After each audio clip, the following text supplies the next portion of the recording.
வாங்கடா வாங்கடா சிங்க குட்டிகளா, இந்த நாளைக்கு தானே நாங்க காத்துன்னு இருக்கிறோம்.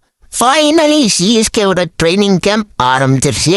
நிறைய மேனேஜரோட ஆரம்பிச்சுட்டாங்க, பிளேயர்ஸோட ஆரம்பிச்சுட்டாங்க, நிறைய முக்கியமான பிளேயர்ஸோட அப்டேட்டும் கிடைச்சிருக்கு. என்னமா சிஎஸ்கேவை கையிலே பிடிக்க முடியாது.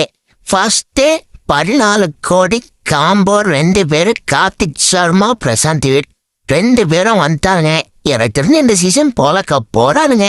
அடுத்தது நம்ம தலைவன் உருவில் பத்தையெல்லாம் காலையில வந்துட்டாப்புல. அடுத்தது முக்கியமான பிளேயர் யாருன்னா மும்பையை சேர்ந்த ஷாஃப்ராஸ் கான். இந்த சீசன் சும்மா பட்டைகளை போறையா நீ எனக்கு தெரிஞ்சு போச்சு. அடுத்தது ஆயுஷ் மாத்திரை அண்டர் 19 வின்னிங் கேப்டனும் வந்துட்டான். அடுத்ததுதான் ஒரு பெரிய சம்பவம், தல தோனி சென்னை வந்துட்டாரே. ஒரு பெரிய news, helicopter landed in Chennai. அவ்வளவுதான், தலைவன் இந்த டைம் போட்டு பிரிக்க போறான்.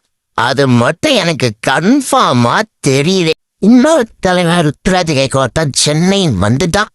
ஏனம்மா சிஎஸ்கேவை எவனாலையும் கையிலே பிடிக்க முடியும். வெற்றிகரமா தலைவனும் வந்துட்டான். ஒட்டு மொத்த டீமும் வர்றதுக்கு கண்டிப்பா T20 வேர்ல்டு கப் முடிஞ்சுதான் வருவாங்க.